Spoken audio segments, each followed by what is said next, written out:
My next guest says his wife and mother-in-law took a 40-hour-long train from Kharkiv under constant shelling to get it to safety.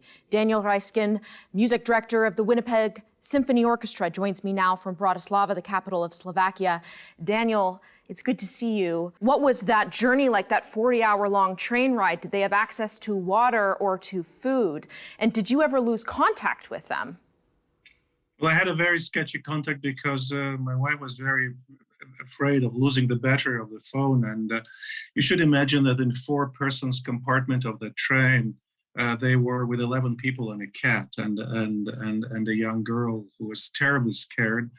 They had water, they had some food that each and every of them took whatever they could grab in the last moment. But it was lots of anxiety because the train would be moving very slow and then stop, and then they will hear the rounds of artillery and bombardment, and then they will stop for about 2 hours on the station in Kiev, which was, as you know, was and is still besieged by Russian forces. And they were ordered to switch off, the lights were switched off, the windows were supposed to be closed and draped, and the phones were supposed to switch off, and people actually were sitting in silence and no communication. So they were real moments of fear and terror, and people were incredibly cooperative. People who never knew each other before, you know, they cramped in a small space. They were sharing the possibility of lying down here and now for half an hour and then establishing the rotation. And then once in a while, I will get a one-word message from my wife, which will indicate a village or a town or a city they would be passing. So I would be looking at Google Maps and just tracking the progress of their journey. Daniel, did you ever think you might not see her again?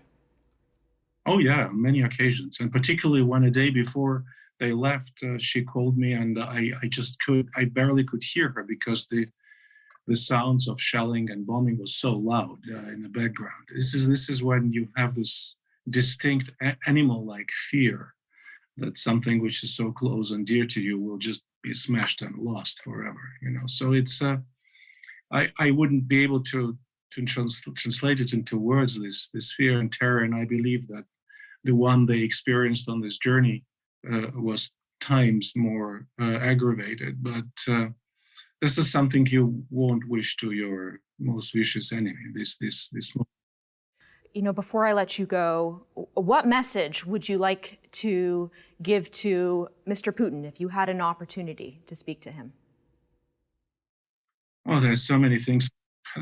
First of all, I would not want to speak to him at all, but I think that he's scared for sure, and he doesn't know what he's doing. And every dictator has always thought in the history that they would be smarter than the ones that didn't make it. And I think he drags 2 great countries with him into this complete unknown.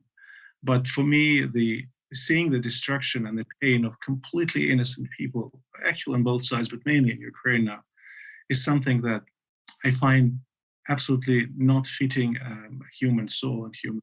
So this should stop immediately. And if Russia wants to be remembered for the great things it has contributed to the world history and universal values, it should raise, its citizens should raise en masse, go to the streets, not being afraid. You can't imprison millions, you can imprison hundreds.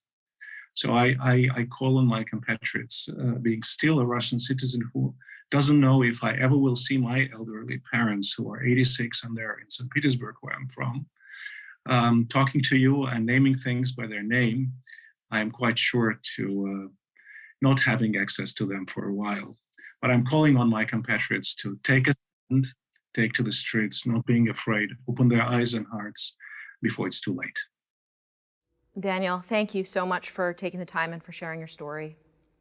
Thank you for having me.